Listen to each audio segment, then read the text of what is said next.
الحمد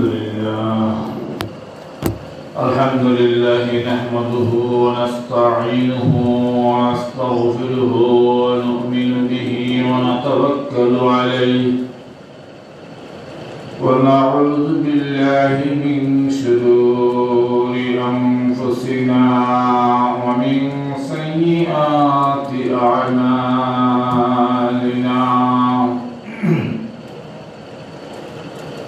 من يهده الله فلا مضل له ومن يضلله فلا هادي له ونشهد أن لا إله إلا الله وحده لا شريك له ونشهد أن سيدنا وسندنا ونبينا وشفيعنا وحبيبنا وحبيب ربنا وطبيبنا وطبيب قلوبنا وأولانا ومولانا محمدا عبده ورسوله أما بعد فقد قال تبارك وتقدس في كلامه القديم والفرقانه المجيد أعوذ بالله من الشيطان الرجيم بسم الله الرحمن الرحيم يا أيها الذين آمنوا كتب عليكم الصيام كما كتب على الذين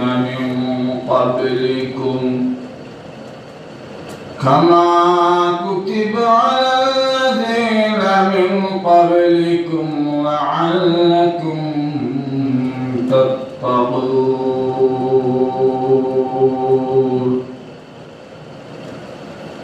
وقال النبي صلى الله عليه وسلم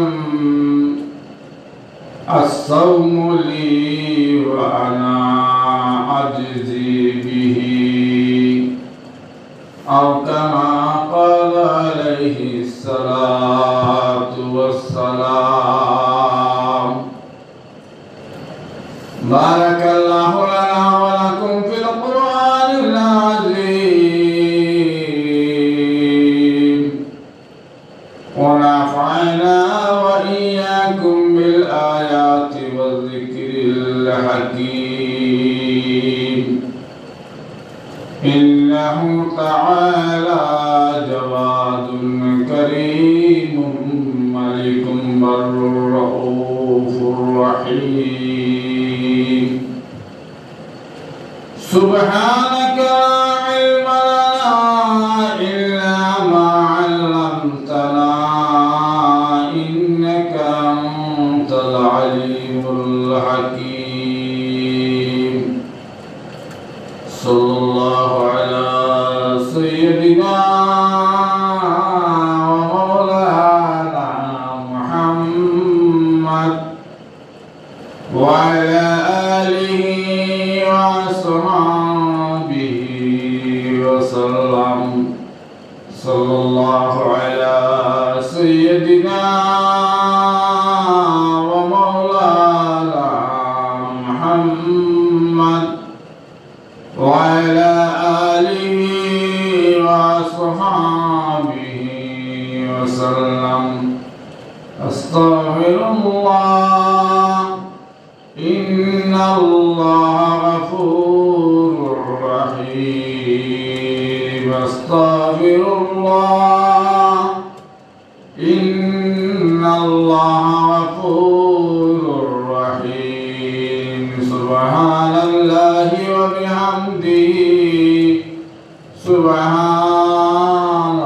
Subhanallahil azim. Subhanallahi wa bihamdihi. Subhanallahil azim. La ilaha illallah Muhammadur Rasulullah. La ilaha illallah Muhammadur Rasulullah. Muhtaram হাজিরিন, আল্লাহ রাব্বুল আলামিনের অসংখ্য গণিত শুকরিয়া যে মহান রব্বুল আলামিন অত্যন্ত দয়া আর মেহেরবানি করে আমাদেরকে মুসলমান মুমিন মা বাবার কোলে জন্ম দিয়েছেন, আমাদেরকে ঈমানদার হিসেবে এই দুনিয়াতে প্রেরণ করেছেন। রব্বুল আলামিন অত্যন্ত মেহেরবানি আর দয়া করে মুমিন মুসলমানদেরকে তাদের নিজের জীবনের গুনাহ খাতা মাফ করানোর জন্য, নিজের জীবনের পাপ পঙ্কিলতা থেকে মুক্তি হয়ে পবিত্র হওয়ার জন্য আল্লাহ তাআলা সুবর্ণ কিছু সুযোগ করে দিয়েছেন।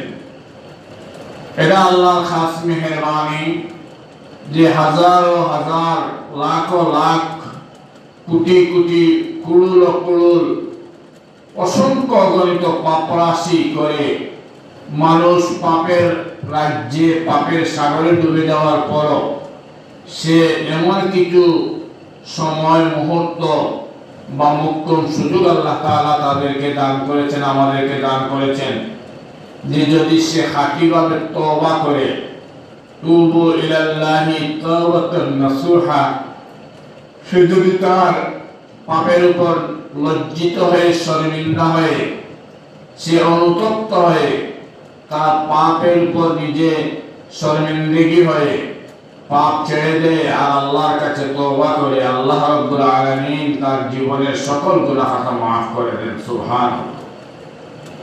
আল্লাহ তাবারাকা ওয়া তাআলা আমাদেরকে এমন কিছু সুবর্ণ সুযোগ করে দিয়েছেন যে বিশেষ করে মুসলমানদের কতিপয় দিন রাতি এমন মূল্যবান পুণ্যবান এমন বরকতময় করে দিয়েছেন যে এই দিনগুলো, এই মাসগুলো, এই রাত্রিগুলো সবচাইতে শ্রেষ্ঠ।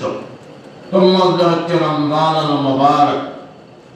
এই রমজান আল মুবারক এটা সকল মাসের চাইতে শ্রেষ্ঠ।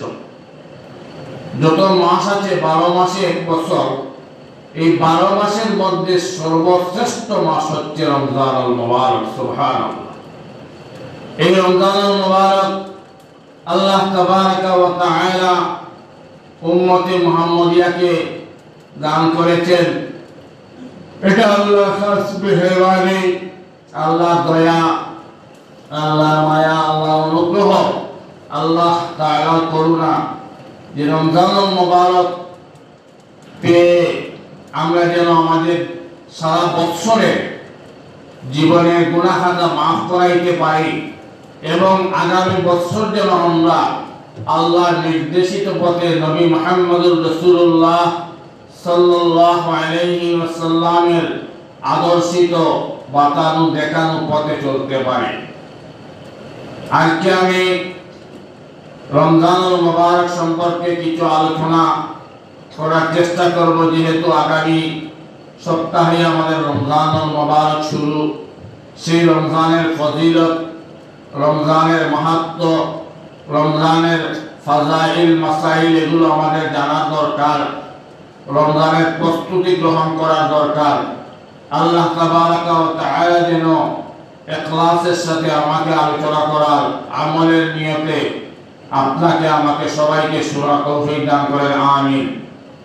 ওমা তৌফিকি ইল্লা বিল্লাহ, আলাইহি তাওয়াক্কালতু ওয়া ইলাইহি উনীব। মুহতারাম হাজিরিন, আকায়ে নামদার তাজদারে মদিনা বিশ্ব নবী মুহাম্মদুর রাসূলুল্লাহ সাল্লাল্লাহু আলাইহি ওয়াসাল্লাম একদিন জুমায় মিম্বরে আরোহণ করলেন। নবীজি মিম্বরের প্রথম সিঁড়িতে পা রাখলেন, বললেন আমিন। দ্বিতীয় সিঁড়িতে নবীজি পা রাখলেন, বললেন আমিন। তৃতীয় সিঁড়িতে পা রাখলেন, নবীজি বললেন আমিন।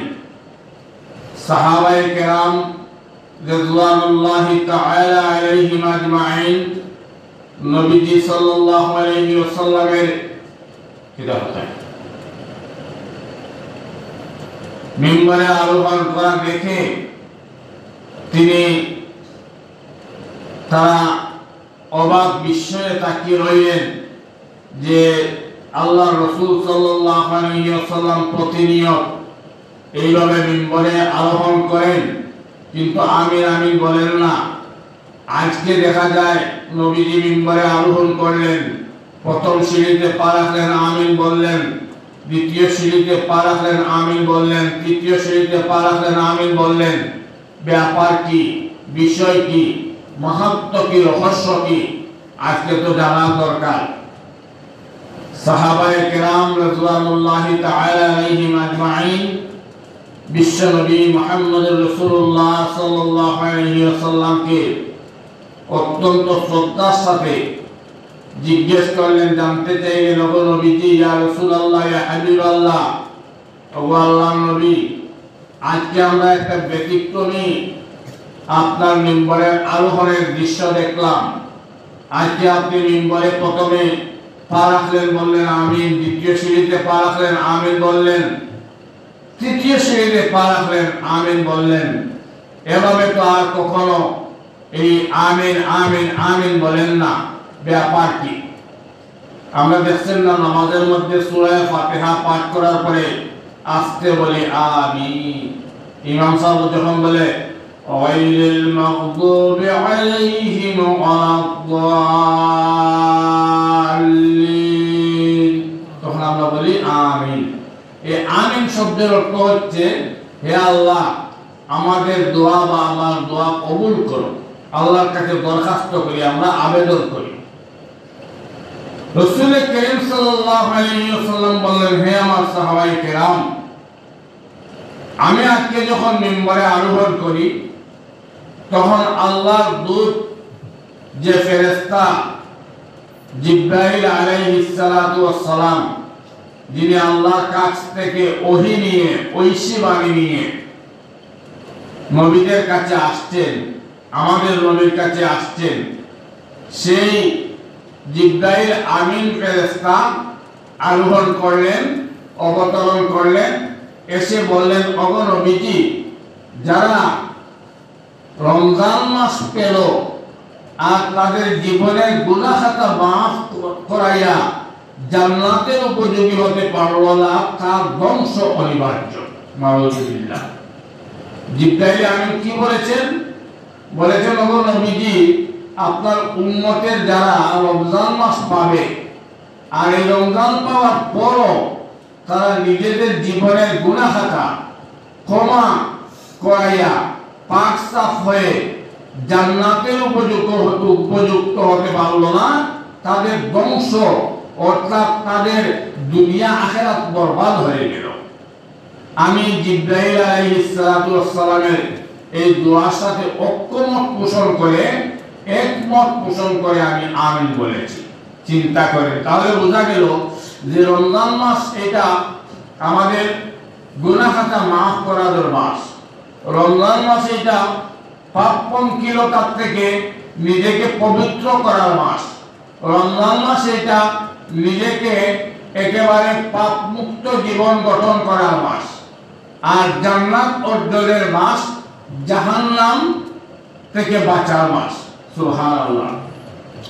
তাহলে রমজান আমাদের সামনে আগত, এই তো রমজান মোবারক আসছে, আমরা রমজানের প্রস্তুতি এমনভাবে গ্রহণ করি যে রমজানে যেন আমরা নিজেদের জীবনের সকল গুনাহ খাতা জেরে পাক সাফ হয়ে আল্লাহর প্রিয় বান্দায় রূপান্তরিত হতে পারি। 2 নম্বরে হলো, আমি যখন দ্বিতীয় শ্রেণীতে পা রাখি তখন জিবরাইল আমিন আরেকটা বদদুয়া করেছেন। কি বদদুয়া? তিনি বলেছেন, যেই ব্যক্তিরা তাদের পিতামাতা পেল, বৃদ্ধ বয়সে পেল, বা এমনি তার পিতামাতাকে পেল আর তার মা বাবার খিদমত করে নিজে জান্নাত অর্জন, আল্লাহ সন্তুষ্টি অর্জন করতে পারলো না, তার ধ্বংস অনিবার্য। নাউযুবিল্লাহ। তাহলে বোঝা গেল যে মা বাবাকে পেলে, মা বাবা যাদের আছে তারা যেন মা বাবার খিদমত করে, মা বাবাকে সন্তুষ্ট করে। মা বাবার সন্তুষ্টি মানে আল্লাহর রেজামন্দি বা সন্তুষ্টি। মা বাবা খুশি থাকলে আল্লাহ খুশি হয়ে যান। মা বাবা যদি সন্তানের প্রতি সন্তুষ্ট হয়ে যান, আল্লাহ তাবারাকা ওয়া তাআলা এই সন্তানের প্রতি সন্তুষ্ট হয়ে যান। সুবহানাল্লাহ। তো জিবরাইল আমিন এই দোয়া করেছেন যে যারা তাদের মা বাবাকে বৃদ্ধ অবস্থায় পেল আর খিদমত করে সন্তুষ্টি অর্জন করে আল্লাহর সন্তুষ্টি অর্জন করতে পারল না, তাদের ধ্বংস অনিবার্য। তৃতীয় দোয়া করেছেন জিবরাইল আলাইহিস সালাতু ওয়াস সালাম, যে নবীজি আপনার নাম শুনল, আপনার নাম উচ্চারিত হলো মুহাম্মদ, আর তার সাথে সাথে দুরূদ পড়ল না, সাল্লাল্লাহু আলাইহি ওয়াসাল্লাম বলল না। আমরা নবীজির নাম শুনলে কি পড়ব? সাল্লাল্লাহু আলাইহি ওয়াসাল্লাম। ওগো নবীজি, যারা আপনার নাম শুনে, যারা আপনার নাম শুনে আপনার উপর দুরূদ ও সালাত ও সালাম পেশ করে না, তাদের ধ্বংস অনিবার্য। তাহলে এই তিনটা কাজ আমাদের কি করতে হবে? রমজানে আমাদের জীবনের গুনাহ খাতা মাফ করার জন্য তওবা ইস্তেগফার করতে হবে, হালাল হারাম এগুলো বেঁচে চলতে হবে, আমাদেরকে হারাম পরিত্যাগ করতে হবে, হালাল পন্থায় নিজের জীবন গঠন করতে হবে, হালাল রিজিকের সন্ধান করতে হবে, হারাম থেকে অবৈধ এবং নিষিদ্ধ পদ্ধতি থেকে, হারাম উপার্জন থেকে নিজেকে বাঁচাতে হবে। এই হলো একদিনকার ঘটনা। আমি আজকে যে আয়াতে কারিমা আপনাদের সামনে তেলাওয়াত করেছি, সেই আয়াতের অর্থ কি সেটা আগে শুনে নেই।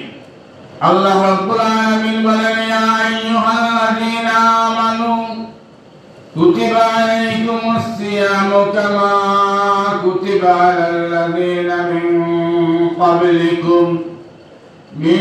ক্বাবলিকুম লাআল্লাকুম তাত্তাকুন। হে ঈমানদারগণ, হে মুমিনগণ, তোমাদের উপর রোজা ফরজ করা হয়েছে যেমনি ভাবে তোমাদের পূর্ববর্তী উম্মতের উপর রোজা ফরজ করা হয়েছিল। সুবহানাল্লাহ। লাআল্লাকুম তাত্তাকুন, যাতে করে তোমরা মুত্তাকি হতে পারো, পরহেজগার হতে পারো, খোদাভীরু হতে পারো, আল্লাহর ডর এবং খৌফ তোমার অন্তরে রূপায়িত হয়। সেজন্য আমি তোমাদেরকে এই রমজান মাস দান করেছি, রোজা দান করেছি, রোজা তোমাদের উপর ফরজ করেছি। সুবহানাল্লাহ। তাহলে এখানে প্রথমে আসি আমরা এই আয়াতে আল্লাহ তাবারাকা ওয়া তাআলা বললেন, ইয়া আইয়ুহাল্লাযীনা আমানু, আমাদেরকে ঈমানদারদেরকে সম্বোধন করে ডেকে ডেকে বললেন, হে ঈমানদারগণ, হে মুমিনগণ, আমরা যারা ঈমান এনেছি, কালেমা তাইয়্যিবা পড়েছি, কালেমা শাহাদা পড়েছি, ঈমানের মুজমাল, ঈমানের মুফাসসাল পড়েছি, অর্থাৎ আমরা মুমিন মুসলমান যারা আল্লাহর উপর বিশ্বাস করি, এক আল্লাহ ছাড়া আর কোনো মাবুদ নেই, মুহাম্মদ সাল্লাল্লাহু আলাইহি সাল্লাম আল্লাহর প্রেরিত সর্বশেষ এবং সর্বশ্রেষ্ঠ নবী ও রাসূল, একথা আমরা যারা বিশ্বাস করি, আমরা যারা নামাজ পড়ি, রোজা রাখি, হজ করি, যাকাত দেই, তাসবিহ তাহলিল করি, কোরআন শরীফ পড়ি, আমরা যারা জিকির আজকার করি, আমরা যারা গুনাহ কাজ থেকে বেঁচে থাকি, আমরা যারা আল্লাহর উপর ঈমান এনেছি, আমরা মৃত্যুর পরে আবার জীবিত হব, এই কথার উপর আমরা যারা বিশ্বাস করেছি, ঈমান এনেছি, আমরা মুমিন। আমাদেরকে আল্লাহ রাব্বুল আলামিন সম্বোধন করে ডেকে ডেকে বলতেছেন, ইয়া আইয়ুহাল্লাযীনা আমানু। তাইলে আমরা কতই না সৌভাগ্যবান, আমাদেরকে আল্লাহ তাআলা খেতাব করে, সম্বোধন করে, ডেকে ডেকে বলেন, হে ঈমানদারগণ। কি বলেন? ঈমানদারগণ, কুতিবা আলাইকুমুস সিয়াম, তোমাদের উপর রোজা ফরজ করা হয়েছে, তোমাদের উপর রোজা ফরজ করা হয়েছে। কামা কুতিবা আলাল্লাযিনা মিন ক্বাবলিকুম, তোমাদের পূর্ববর্তী উম্মতের উপর রোজা ফরজ করা হয়েছিল। সুবহানাল্লাহ। মানে আমরা যাতে এই কথা, এই সংবাদ, এই অর্ডিন্যান্স জারি হওয়ার পরে নিজেরা একেবারে ভটকে না যাই, ভীত সন্ত্রস্ত হয়ে না যাই, আমরা যেন হঠাৎ করে চমকে না উঠি, আমরা যেন আশ্চর্যান্বিত না হই, আমরা যেন একেবারে স্ট্রেঞ্জ হয়ে না যাই, আমরা যেন হঠাৎ করে এটা না বলি এটা আবার কোন ধরনের ইবাদত, যে ইবাদত আনা খাইয়া পানাহার পরিহার করে খাওয়া দাওয়া বাদ দিয়ে করতে হবে, এমন ইবাদত কি ধরনের ইবাদত, এটা যেন আমরা অবাক না হই, আশ্চর্য না হই। এজন্য আমাদেরকে আওতাও ইত্তেলা দেওয়া হয়ে গেছে যে কামা কুতিবা আলাল্লাযিনা মিন ক্বাবলিকুম, তোমাদের পূর্ববর্তী উম্মতদের উপর রোজা যেমনি ভাবে ফরজ ছিল তেমনি। এখন আসুন, আমাদের পূর্ববর্তী আরো অনেক উম্মত এই দুনিয়া থেকে চলে গেছে। আদম আলাইহিস সালাতু ওয়াস সালাম থেকে নিয়ে একেবারে ঈসা আলাইহিস সালাতু ওয়াস সালাম, আমাদের নবীর আগে যে নবী ছিলেন ইমিডিয়েট, ওনার নাম ঈসা আলাইহিস সালাতু ওয়াস সালাম, উনি পর্যন্ত যত এই লক্ষাধিক সোয়া লক্ষাধিক নবী রাসূল যারা এসেছেন, তাদের উম্মত যারা ছিল, তাদের উপর রোজা কিন্তু আরো কঠিন ভাবে ছিল। আমাদের রোজা যেই ধরনের মানে সুবহে সাদেক থেকে নিয়ে সূর্যাস্ত পর্যন্ত আপনার পানাহার করলে রোজা হয়ে যায় এইরকম না, বরং তাদের অনেক লম্বা টাইম রোজা ছিল, অনেক কঠিন ছিল। আমাদের তো আল্লাহ রাব্বুল আলামিন আমাদের নবী, বিশ্ব নবী মুহাম্মদুর রাসূলুল্লাহ সাল্লাল্লাহু আলাইহি ওয়াসাল্লামের খাতিরে শরীয়তকে এমন ভাবে সহজ করে দিয়েছেন যেটা একেবারে সবাই আমরা পালন করতে পারি। যেমন মনে করেন আপনার বাড়ি রংপুর, কিন্তু আপনি সিলেটে যে কোনো মসজিদে নামাজ পড়লে আদায় হয়ে যায়। আপনার বাড়ি সিলেট, আপনি কুমিল্লা গিয়ে নামাজ পড়লে নামাজ হবে, চিটাগাং গিয়ে নামাজ পড়লে হবে, ঢাকায় গিয়ে নামাজ পড়লে হবে, যে কোনো জায়গায় সুন্দরবন যান নামাজ পড়লে হবে, বান্দরবন যান নামাজ পড়লে হবে, যে কোনো জায়গায়, এমনকি দেশের বাইরে পৃথিবীর যেখানেই যাবেন নামাজ পড়লে নামাজ হবে। অথচ আগেকার নবীদের উম্মতের জন্য শরীয়ত এমন কঠিন ছিল যে উনার বাড়ি যে জায়গায়, উনি জীবনের প্রথম যে জায়গায় নামাজ পড়বেন এখানেই নামাজ পড়তে হবে। কত কঠিন ব্যাপার ছিল। শুধু ওয়াজুদস রাহমাতাল লিল আলামিন, শুধু ওয়াজুদস রাহমাতাল লিল আলামিন, মসজিদে ও শুধু হামারু এ জমিন। বিশ্বনবী মুহাম্মদুর রাসূলুল্লাহ সাল্লাল্লাহু আলাইহি ওয়াসাল্লামের খাতিরে আল্লাহ তাআলা উম্মতের জন্য এত সহজ করে শরীয়ত দান করেছেন যে পৃথিবীর সমস্ত জমিনকে আমাদের জন্য আল্লাহ তাআলা মসজিদ বানিয়ে দিয়েছেন। যে জায়গায় নামাজ পড়বেন নামাজ হবে। মসজিদ পাচ্ছেন না আপনি, মাঠের মধ্যে পড়বেন, রাস্তার মধ্যে পড়বেন, পাক জায়গা থেকে পড়বেন, আপনার নামাজ আদায় হয়ে যাবে। সুবহানাল্লাহ। এইভাবে আগেকার উম্মতের জন্য শরীয়ত অনেক কঠিন ছিল। যেমন মনে করেন কোন জায়গায় নাপাক লাগলে, নাজাসত যেটা নাপাক, এইটা লাগলে ওই জায়গা কেটে ফেলতে হবে চিন্তা করে। আর আমাদের শরীয়ত নাপাক লাগলে এটা ধুইলে পানি দিয়ে পাক হয়ে যায়। এমনকি লেপ জাজিম বা যে বস্তু ধোয়া যাবে না, ধুইলে নষ্ট হয়ে যাবে, ওইটা রোদের মধ্যে শুকাইলে পাক হয়ে যায়। সুবহানাল্লাহ। কিন্তু যদি সেই শরীয়ত আমাদের জন্য থাকতো, আগেকার নবীদের উম্মতের জন্য যে শরীয়ত ছিল যে নাপাক লাগলে এই জায়গা কাটতে হবে, তাই কি মনে করেন আমরা কেউ পাক থাকার কোনো ব্যবস্থা ছিল? আমরা কোনোদিন আমাদের গা শরীর কাটতাম না, জামা কাটতাম না। এত দামি জামা আমি কিনছি, এটা কাটবো কেন? আমার নাপাকে আমি পরিধান করবো। এইরকম আমাদের ইমানের অবস্থা। যাই হোক, আল্লাহ রাব্বুল আলামিন আমাদের নবী, প্রিয় নবী, বিশ্ব নবী মুহাম্মদুর রাসূলুল্লাহ সাল্লাল্লাহু আলাইহি ওয়াসাল্লামের খাতিরে শরীয়তকে একেবারে সহজ করে দিয়েছেন। এই জন্য আল্লাহ তাআলা বলেন, ইয়া আইয়ুহাল্লাযীনা আমানু কুতিবা আলাইকুমুস সিয়ামু কামা কুতিবা আলাল্লাযীনা মিন ক্বাবলিকুম লাআল্লাকুম তাত্তাকুন। হে ইমানদারগণ, আমি তোমাদের উপর রোজা ফরজ করেছি যেমনিভাবে তোমাদের পূর্ববর্তী উম্মতের জন্য আমি রোজা ফরজ করেছিলাম। তোমরা আশ্চর্য হওয়ার কিছু নেই, অবাক হওয়ার কিছু নেই, তোমরা ভটকে যাওয়ার কোনো কারণ নেই। তোমাদের জন্য বরং সহজ করে আমি রোজা দিয়েছি। আগেকার উম্মতের জন্য আরো কঠিন ভাবে এই রোজা পালনের বিধান করা হয়েছিল। বরং তোমাদের নবী, আমার প্রিয় হাবিব নবী মুহাম্মদুর রাসূলুল্লাহ সাল্লাল্লাহু আলাইহি ওয়াসাল্লামের খাতিরে তোমাদের জন্য এই নামাজ, রোজা, ইবাদত, বندگی অতি সহজভাবে আদায় করা আমি তোমাদেরকে সুযোগ করে দিয়েছি। সুবহানাল্লাহ। এই যে রমজান মাস, এর শেষে দিয়ে কি বললেন? লাআল্লাকুম তাত্তাকুন, তোমরা যাতে মুত্তাকি হতে পারো। কেন তোমাদেরকে রোজা দান করেছি? তোমরা যাতে মুত্তাকি হতে পারো। মুত্তাকি কি? পরহেজগার। পরহেজগার কি? খুদাবিদ, আল্লাহর ভয় যার অন্তরে থাকে সেই মুত্তাকি, তাকেই বলে পরহেজগার।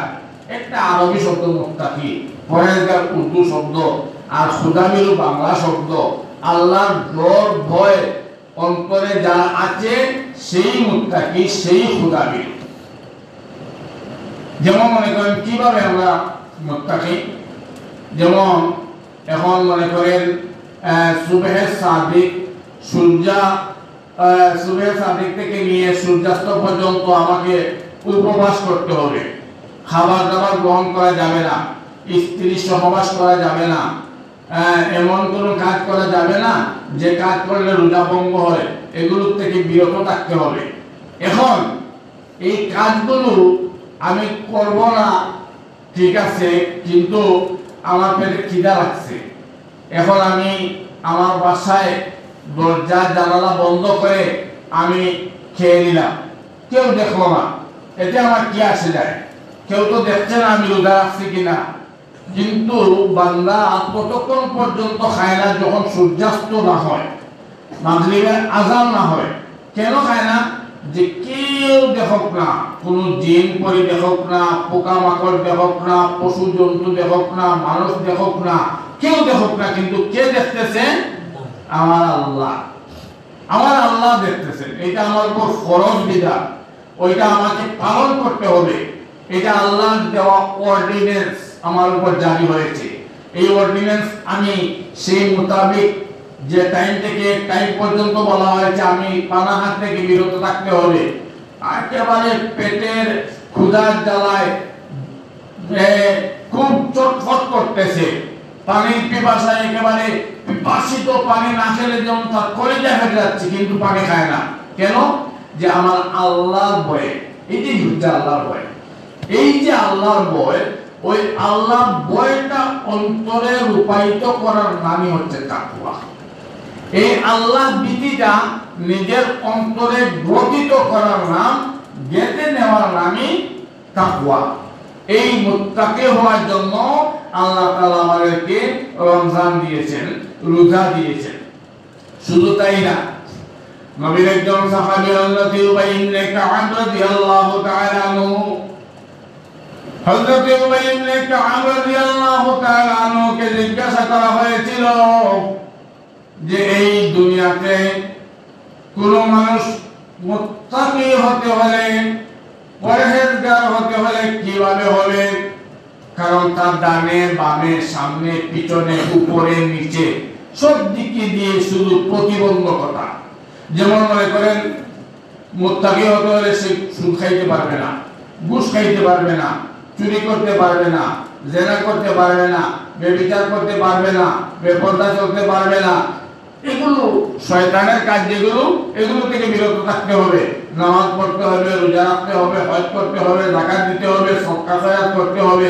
এইভাবে বিভিন্ন ধরনের আল্লাহর হুকুম যেগুলো, সেগুলো পালন করতে হবে, আর নিষিদ্ধ যেগুলো এগুলোর থেকে বেঁচে রাখতে হবে।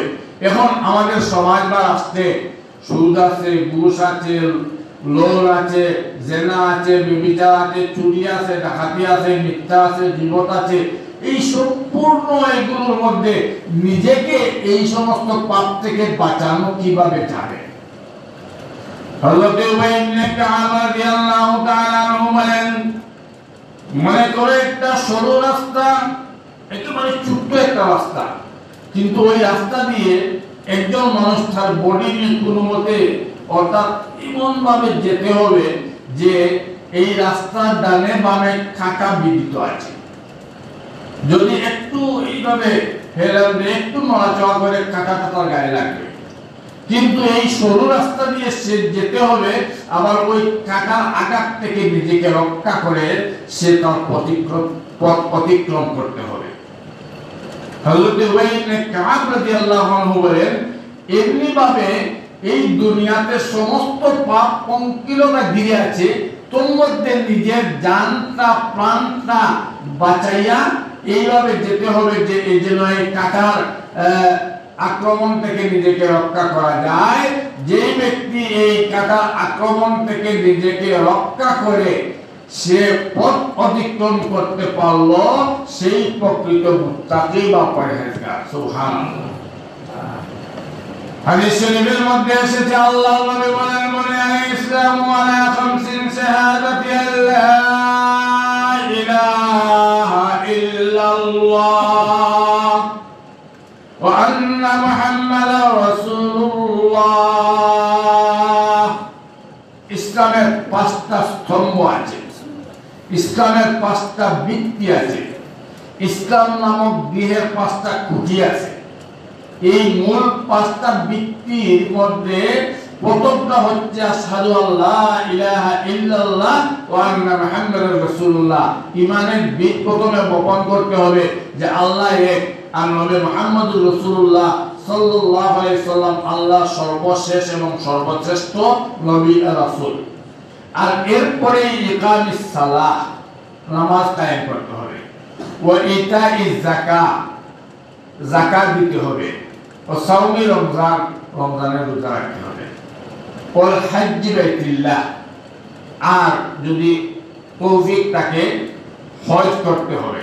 তাই ইসলামের এই পাঁচটি খুঁটির মধ্যে কোন খুঁটিটি আমাদের মধ্যে নেই? আবার আসুন এই পাঁচটার মধ্যে দুই ভাগে বিভক্ত করা যায়। যেমন ইমাম তো সবার জন্য অনিবার্য। প্রেসিডেন্ট যেভাবে কালেমা না পড়লে তিনি ইমানদার নয়, জারুদার কালেমা না পড়লে ইমানদার নয়, এটার মধ্যে কোনো পার্থক্য নেই যে ওই শ্রেণীর মানুষ ইমান আনতে হবে না। যারাই ইমান আনতে হবে, মুমিন হতে হবে, ইমানের কৌকায় নিজের নাম তালিকাভুক্ত করতে হবে, সবাইকে কালেমায়ে তাইয়্যিবা, কালেমায়ে শাহাদাত, ইমানে মুজমাল মুফাসসাল এগুলো পড়তে হবে। এবং শুধু পড়লে হবে না, অর্থ অনুধাবন করতে হবে, তদ্নুযায়ী নিজে আমল করতে হবে।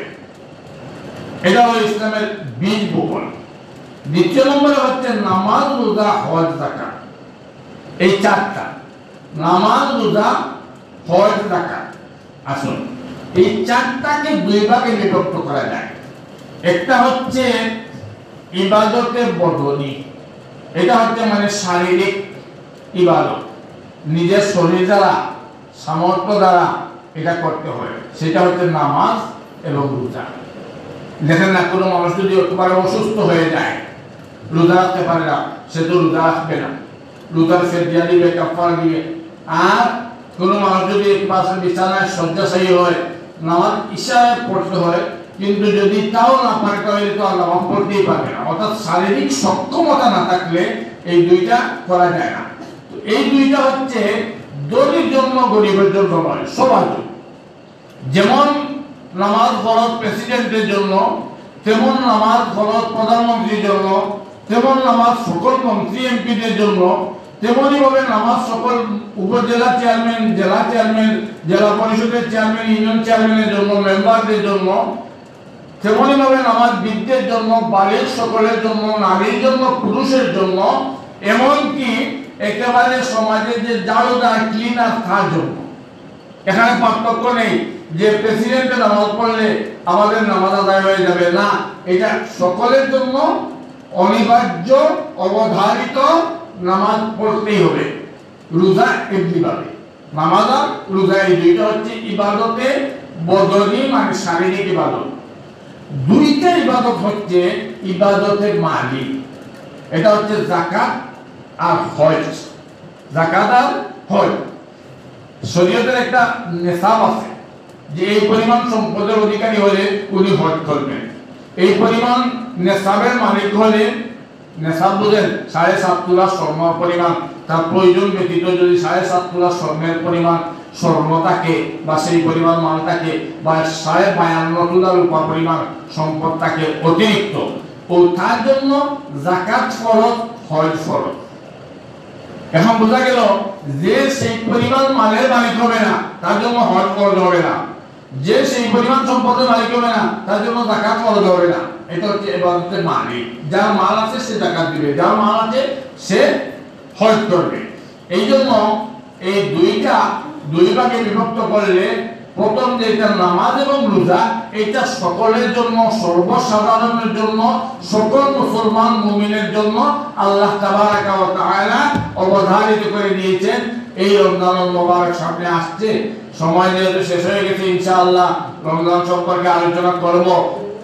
এই রমজানুল মুবারকের একটা ব্যাপার হচ্ছে আমাদের জানা দরকার যে নবী করিম সাল্লাল্লাহু আলাইহি ওয়াসাল্লাম বলেছেন, রমজান মাসে কোনো ব্যক্তি একটা ফরজ আদায় করলে অন্য মাসের 70টা ফরজের সমতুল্য সওয়াব আল্লাহ তাআলা দান করেন। চিন্তা করে একবার সুবহানাল্লাহ বললে রমজান মাসে, অন্য সময় 70 বার বললে যে পরিমাণ সওয়াব আল্লাহ তাবারাকা ওয়া তাআলা রমজানে একবার সুবহানাল্লাহ বললে সেই পরিমাণ সওয়াব দান করবেন। রমজান মাসে একটা নফল ইবাদত আদায় করলে অন্য মাসের একটা ফরজ ইবাদতের সমতুল্য সওয়াব আল্লাহ তাআলা দান করবেন। চিন্তা করেন। এইজন্য এটা আমাদের জন্য বসন্তের মৌসুম, মুসলমানদের জন্য এটা সুবর্ণ সুযোগ, মুসলমানদের জন্য এটা ইবাদতের বসন্তকাল। আমরা যেন রমজান মাসে ফরজের তো প্রশ্নই আসে না, ওয়াজিবের প্রশ্নই আসে না, সুন্নত নফল এগুলো যেন আমাদের মধ্য থেকে ছুটে না যায়। আমরা রমজান মাসে যদি একটা নফল আদায় করি আর একটা ফরজের সমতুল্য সওয়াব আমাকে দান করা হয়, চিন্তা করছেন কত সৌভাগ্যের বিষয়। এই জন্য আমরা রমজানের প্রস্তুতি গ্রহণ করি, রমজানে সঠিকভাবে আমরা সাহরি তারাবি এগুলো আদায় করি। তারাবির নামাজ 20 টাকা লম্বা নামাজ, অনেকে আমরা পড়ি না, কয়েকদিন পড়ে আর পড়ি না। আরে দুর্ভাগা, তোমার হয়তো এটা জীবনের শেষ রমজান হতে পারে, আর শেষ রমজান না হলেও কি হবে, তোমার মতো কমবক্ত আর বদবক্ত কে হতে পারে যে রমজান মাস পেল আর নিজের জীবনের গুনাহটা মাফ করাইতে পারলো না। আল্লাহ তাবারাকা ওয়া তাআলা আমাদেরকে রমজানের পরিপূর্ণ প্রস্তুতি গ্রহণ করার তৌফিক দান করুন, বলুন আমিন। ওয়া আখিরু দাওয়ানা আলহামদুলিল্লাহি রাব্বিল আলামিন। আগামী 25 তারিখ মঙ্গলবার আমাদের মঙ্গলবার গ্রামবাসীর উদ্যোগে, এলাকাবাসীর উদ্যোগে বিরাট ওয়াজ মাহফিল, 25 ফেব্রুয়ারি মঙ্গলবার আপনাদের দাওয়াত, আপনারা সবাই উপস্থিত হবেন ইনশাআল্লাহ।